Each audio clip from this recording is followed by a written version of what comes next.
And also the Wog ability increases the speed, defense, and attack of anyone nearby. Kill two. Nice hit, our boss. And look, we saved this for ya, yeah? Smash it. And keeping with the normal orc idea of, you know, the more boys the better, the more people caught within the Wog increases the potential of the Wog itself. So, you know, let's go ahead and increase our numbers here. Just go ahead and call in some more orc boys. And actually, while, you know, we got some more coming in, go ahead and explain a little bit more about, I guess, some of the backstory here. Basically, this entire subsector is going to be blown to hell because it's basically become a bit too much for the Imperium to handle. It was originally going to be used, or it is being used as kind of a testing ground for, you know, guardsmen and their ilk to basically become better soldiers. Problem is that it's kind of gotten out of hand with every Xenos known to man. And, yeah, it's time to just wipe the slate clean with a, you know, barrage of fire from the sky. But back to the combat. Let's watch these wonderful orcs just beat the ever-loving shit out of these Ponzi Eldar. Another one down. He's almost boring. Let's get Mr. Nailbrain up here to chuck some grenades into this building.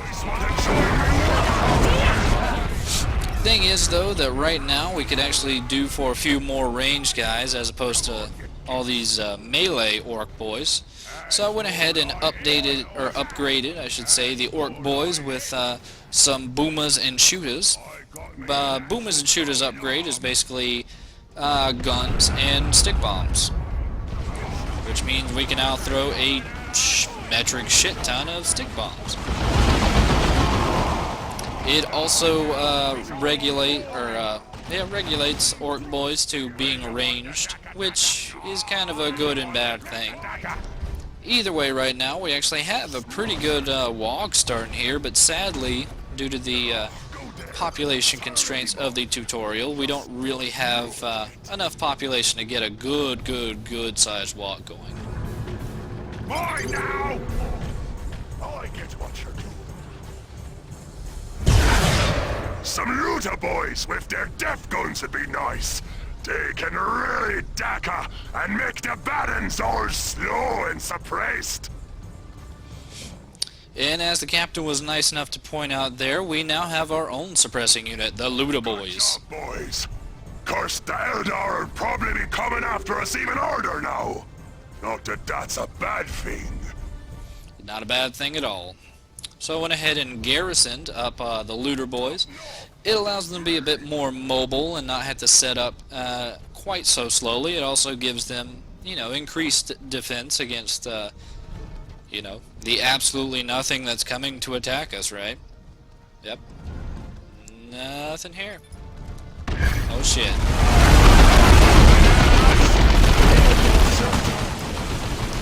So yeah, this is, you know, this is actually a pretty good strategic location. You know, we got a garrisonable building that's allows the looters to shoot out both sides pretty conveniently. We also have this nearby teleporter beacon, which is, you know, our little base. Allows us to, you know, reinforce our units. It allows us to call in more units. And also, more importantly, it actually allows us to heal, as you can see by the flashing green aura on some of our boys. It allows them to get a healing aura while being in the general vicinity of it. Thankfully, the Eldar don't seem to be catching on, as you know, we managed to situate our Wog in very well-covered areas. But yeah, we thankfully I'm keeping up the Wog ability of the captain pretty steadily, which means we're always getting increased damage. But uh-oh, what we've got here is actually a different enemy? Why, yes it is.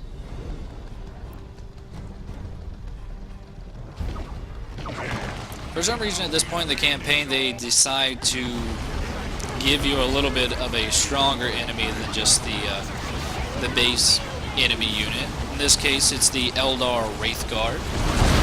They are very high damage ranged units. They can actually do quite a bit of damage at this point right now, but getting into melee range pretty much negates that. Basically, oh, death. Looks like they've run out of gates for us to stop. Let's go find some more! Let's do that, Captain. But yeah, as I was saying, whenever you force a unit into basically melee range, they'll stop shooting and basically become useless. As most classes in the game are regulated to either being ranged or melee. But, you know, I think we're steadily making our way to the head Ponce here, who probably shot down our cruiser.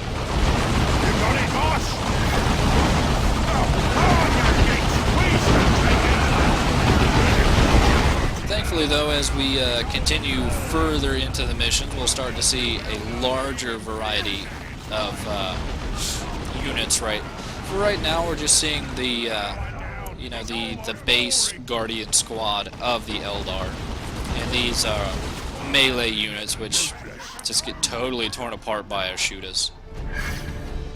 And they are Banshees, if I'm not mistaken. It doesn't really seem like the best strategy to run straight into the hail of bullets, but one actually survived. It's no concern of the captain, though. It's almost boring. But yeah, this is actually boss fight time. Right.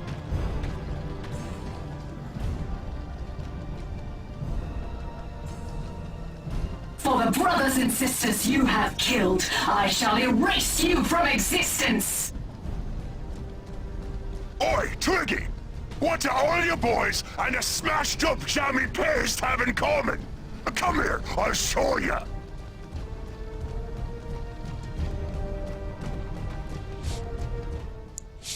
So yeah, meet Kaleth, an autarch of the Eldar people.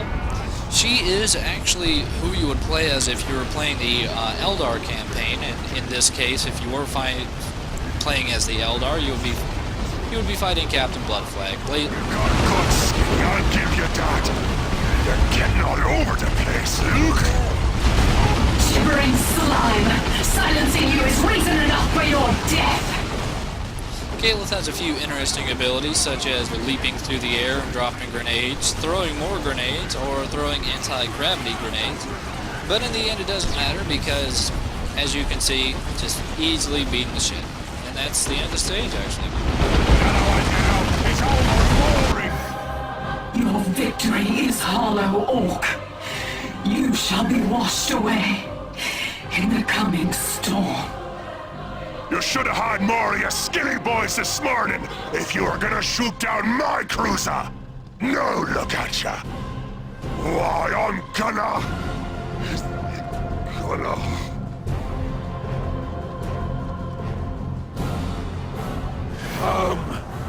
Captain? Not now, Mr. Nailbrain. I'm still sassing this stumped up Eldar. Captain, you know I wouldn't normally, but there's a matter that's big here. Pressing and heavily armed, Captain. Parley. What the bleeding saga? Oh. Captain Bloodflag. You have made quite a name for yourself looting the petty lords of this subsector. You have also been known as a mercenary under their employ. I? What's that to you? Why, you're kicking your boys here. You're one of those inquisitive type thingies. I thought yous were more for killing orcs than paying them. I like your hat, by the way. I am here to offer you a business proposition. There is a man, a space marine, I would like you to kill.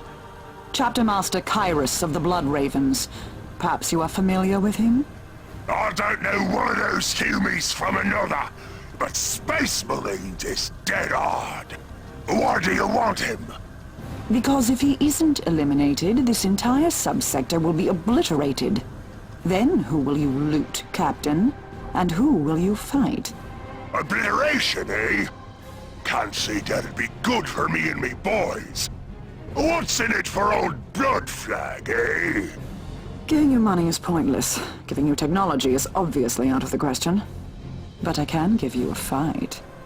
3 Imperial regiments, a battlefield of your choosing.